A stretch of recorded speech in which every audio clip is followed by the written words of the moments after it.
नमस्कार दोस्तों, स्वागत है आप सभी का हमारे इस चैनल ज्ञान इन हिंदी पर। दोस्तों, अगर आप भी अपनी लाइफ में कुछ नया सीखने की चाह रखते हैं तो इस चैनल को अभी सब्सक्राइब कर ले। दोस्तों, स्त्री और पुरुष का एक दूसरे के प्रति आकर्षण सृष्टि का अटल सत्य है। यह एक ऐसा विषय है जिस पर लोग खुलकर बातचीत नहीं करते, जिसके कारण कई तरह के भ्रम बन जाते हैं। इस सृष्टि का विस्तार स्त्री और पुरुष के मिलन पर ही निर्भर करता है, लेकिन हिंदू धर्म शास्त्रों के अनुसार इस मिलन का भी एक उचित समय निर्धारित किया गया है। यदि स्त्री और पुरुष समय का ध्यान रखते हुए शास्त्रानुसार इस समय क्रिया में लीन होते हैं तो उनको सौभाग्य एवं स्वास्थ्य लाभ मिलता है और पैदा होने वाली संतान ऊर्जावान, संस्कारी तथा अनुशासित होती है। दोस्तों, आज की वीडियो में आप जान लेंगे कि कौन सा समय प्रतिक्रिया के लिए सर्वोत्तम है और किस समय इसे नहीं करना चाहिए, अन्यथा उसका उल्टा प्रभाव पड़ता है। इसके साथ ही साथ हम आपको धर्म शास्त्रों में लिखित उन कारणों को भी बताएंगे जिससे स्त्री और पुरुष के संबंध मजबूत होते हैं और कमजोर भी। हमारे धर्म ग्रंथों में छिपे इन्हीं रहस्यमय नियमों को जानने के लिए इस वीडियो को अंत तक जरूर देखें। नमस्कार दोस्तों, स्वागत है आपका हमारे चैनल ज्ञान इन हिंदी पर। आपसे अनुरोध है कि चैनल को सब्सक्राइब कर ले और कमेंट बॉक्स में जय श्री राम लिखकर परमात्मा को अपना आभार व्यक्त करें। दोस्तों, ब्रह्मा जी ने जब सृष्टि निर्माण का कार्य शुरू किया तो अपने योग बल से विभिन्न जीवों को उत्पन्न किया। जब ब्रह्मा जी ने देखा कि इस विधि से अगर सृष्टि का विकास हुआ तो सृष्टि का विस्तार होने में बहुत समय लग जाएगा। इस समस्या के हल के रूप में ब्रह्मदेव ने स्त्री को उत्पन्न किया और मैथुनी व्यवस्था से सृष्टि का विकास किया। दोस्तों, शास्त्रों के अनुसार मैथुनी व्यवस्था के तहत स्त्री और पुरुष का मिलन तभी होना चाहिए जब संतान की इच्छा हो। हिंदू पुराणों में स्त्री और पुरुष का संबंध आनंद का विषय नहीं है।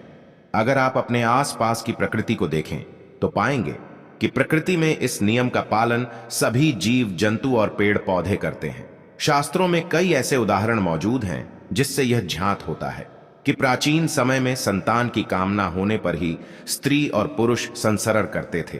अन्य समय में मित्रवत रहते हुए पति पत्नी सामाजिक क्रिया का निर्वहन करते थे। शास्त्रों में स्त्री पुरुष मिलन के लिए विशेष घड़ी निर्धारित है। विष्णु पुराण में कुछ दिन और कुछ प्रहर बताए गए हैं जो रतिक्रिया के लिए उचित नहीं है। संतान का निर्धारण भी प्रतिक्रिया के समय पर ही निर्भर करता है। ऐसे में हर पति पत्नी के लिए यह जानना आवश्यक हो जाता है कि यौन संबंध बनाने का सही समय क्या होना चाहिए। हिंदू धर्म शास्त्रों के अनुसार किसी भी समय संबंध बनाना बिल्कुल गलत है।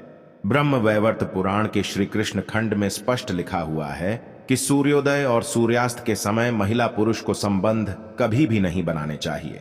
जो पति पत्नी ऐसा करते हैं वे रोगी और दरिद्र हो जाते हैं और उनसे पैदा होने वाली संतान भी अपने जीवन काल में विभिन्न रोगों और दरिद्रता को भोगती है। महाभारत के अनुशासन पर्व के अनुसार अमावस्या पर संबंध बनाने से निन्योनी जैसे कि पशु इत्यादि में जन्म मिलता है। इसके साथ ही नरक की यातनाएं भी सहनी पड़ती हैं। इसके अतिरिक्त पूर्णिमा, चतुर्दशी, अष्टमी तथा ग्रहण को संबंध नहीं बनाना चाहिए। इसके अलावा जन्माष्टमी, रामनवमी, होली, शिवरात्रि, नवरात्रि, अपने जन्मदिन पर, अपने सगे संबंधियों की मृत्यु पर और ऋतुकाल आदि में कभी भी शारीरिक संबंध स्थापित नहीं करना चाहिए। जो स्त्री पुरुष इस नियम का पालन करते हैं उनके घर में सुख, शांति, समृद्धि और आपसी प्रेम बना रहता है। जो ऐसा नहीं करते वह अपने घर में कलह, धन की हानि और आकस्मिक घटनाओं को आमंत्रित करने का काम करते हैं।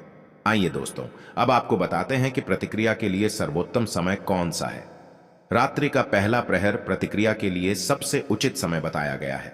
रात्रि का प्रथम प्रहार रात 12 बजे तक माना गया है। इस प्रहर में की गई प्रतिक्रिया के फलस्वरूप ऐसी संतान प्राप्त होती है जो अपनी प्रवृत्ति तथा संभावनाओं में धार्मिक, सात्विक, अनुशासित, संस्कारवान, माता पिता से प्रेम रखने वाली, धर्म का कार्य करने वाली, यशस्वी और आज्ञाकारी होती है। शिव का आशीर्वाद प्राप्त ऐसी संतानों की लंबी आयु तथा भाग्य प्रबल होता है। प्रथम प्रहर के बाद राक्षस गण पृथ्वी लोक के भ्रमण पर निकलते हैं। उस दौरान जो रतिक्रिया की गई हो उससे उत्पन्न होने वाली संतानों में राक्षसों के ही समान गुण आने की प्रबल आशंका होती है।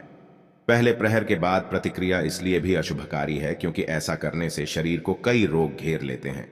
व्यक्ति अनिद्रा, मानसिक क्लेश, थकान का शिकार हो सकता है और माना जाता है कि भाग्य भी उससे रूठ जाता है। महर्षि व्यास के अनुसार शास्त्री के अनुकूल समय होने पर भी जो व्यक्ति पराई स्त्री से संबंध बनाता है तो उस व्यक्ति को भयानक नरक में जाना पड़ता है। पहले उसे भेड़िया, फिर कुत्ता, फिर सियार, फिर गिद्ध, फिर शाम, फिर कौवा और अंत में बगुले का जन्म मिलता है। उसके पश्चात ही उसे मनुष्य जन्म की प्राप्ति होती है। दोस्तों, हमारे धर्म शास्त्रों में कुछ विशेष नियम बताए गए हैं जिसके अनुरूप चलकर व्यक्ति को स्वास्थ्य लाभ, सौभाग्य तथा सामर्थ्यवान संतान की प्राप्ति होती है।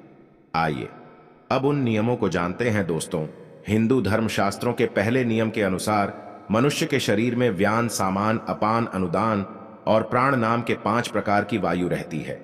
इन पांचों में से एक अपान वायु ही मल, मूत्र, शुक्र, गर्ग और आर्तव को बाहर निकालने का कार्य करती है। इसमें से शुक्र को ही वीर्य भी कहा जाता है, यानी यह वायु संभोग से संबंध रखती है। शास्त्रों के अनुसार जब इस वायु की गति में फर्क आता है या यह किसी भी प्रकार से दूषित हो जाती है, मुद्रा, श्रेय और गुर्दा संबंधी रोग उत्पन्न होते हैं, जिस वजह से संभव की शक्ति पर भी असर पड़ता है। अपान वायु ही स्त्रियों में माहवारी, प्रजनन और यहां तक कि रतिक्रिया को भी नियंत्रित करने का कार्य करती है। इसलिए मनुष्य को चाहिए वह अपने शरीर में इस वायु को शुद्ध और गतिशील बनाए रखने के लिए अपने उदर यानी पेट को साफ रखें और निश्चित समय पर शौच आदि से निवृत्त हो। दोस्तों, दूसरा नियम काम सूत्र के रचयिता आचार्य वात्स्यायन द्वारा दिया गया है। उनका मानना था कि स्त्रियों को काम शास्त्र का ज्ञान होना बेहद जरूरी है, क्योंकि इस ज्ञान का प्रयोग पुरुषों से अधिक स्त्रियों को करना चाहिए। वे आगे लिखते हैं कि यदि स्त्री और पुरुष दोनों में ही इसका भरपूर ज्ञान हो तो चरम सुख की प्राप्ति होती है। वात्स्यायन के अनुसार सभी स्त्रियों को विवाह से पहले पिता के घर में और विवाह के पश्चात पति की अनुमति से काम शास्त्र की शिक्षा अवश्य लेनी चाहिए। इससे दांपत्य जीवन में स्थिरता बनी रहती है और पति अन्य स्त्रियों की ओर आकर्षित नहीं होता। इसलिए स्त्रियों को यौन क्रिया का ज्ञान होना आवश्यक है ताकि वह काम कला में निपुण हो सकें और पति को अपने प्रेम में बांध कर रख सकें। साथ ही आचार्य वात्स्यायन बताते हैं कि स्त्रियों को अपने किसी विश्वसनीय दाई विवाहिता सखी, हमउम्र मौसियां, बड़ी बहन, ननद या भाभी जिसे संभव का आनंद प्राप्त हो चुका हो आदि से बिना किसी लज्जा के सहवास की शिक्षा लेनी चाहिए। इन सब के अलावा हिंदू धर्मशास्त्रों में यह भी बताया गया है कि पवित्र माने जाने वाले वृक्षों के नीचे, सार्वजनिक स्थानों पर, उद्यान में, शमशान घाट, वाद स्थल, औषधालय और मंदिर में तथा ब्राह्मण और गुरु के निवास स्थान में संभोग नहीं करना चाहिए। यदि कोई व्यक्ति ऐसा करता है तो शास्त्रानुसार उसको इसका बुरा परिणाम भुगतना पड़ता है। हमारे धर्म ग्रंथों में स्त्री पुरुष के रतिक्रिया के लिए रात्रि के पहले प्रहर को उचित माना गया है, लेकिन कई कर्मों को रात्रि के समय करने से मना भी किया है। ज्योतिष शास्त्र के अनुसार देर रात तक जागने से कई ग्रहों के अशुभ प्रभाव का सामना करना पड़ता है। उदाहरण था, रात को देर तक जगने से चंद्रमा कमजोर हो जाता है। इसके कमजोर होने से स्मरण शक्ति कमजोर होती है। चंद्रमा मन का कारक ग्रह है। इसके कमजोर होने से मन अशांत और चिड़चिड़ा हो जाता है। इससे आपके नौकरी, व्यवसाय के साथ ही साथ आपसी संबंध के ऊपर भी प्रतिकूल प्रभाव पड़ता है। यही नहीं बल्कि सोने से पहले रुपए पैसों का हिसाब किताब भी नहीं करना चाहिए। इससे बुध ग्रह प्रतिकूल हो जाता है। यह व्यापारियों को आर्थिक मामलों में प्रतिकूल प्रभाव देता है। शादीशुदा लोगों के वैवाहिक जीवन पर भी इसका नकारात्मक प्रभाव होता है। वाणी में प्रेम और मधुरता कम हो जाती है। 5 अनुग्रह और बातों में क्रोध दिखने लगता है और इसका प्रभाव आपके आपसी संबंध पर भी पड़ता है। दोस्तों, उम्मीद करता हूं कि आपको समझ आया होगा कि कौन सा प्रहर प्रतिक्रिया के लिए सबसे उत्तम है। अगर ये बातें आपको समझ आई हो तो वीडियो को लाइक करें और अपने बंधु बांधवों को शेयर करें, और ऐसे ही वीडियो उसको देखने के लिए हमारे चैनल ज्ञान इन हिंदी को सब्सक्राइब करें। सर्वे शुभम भवतु। आइए मिलते हैं अगले वीडियो में।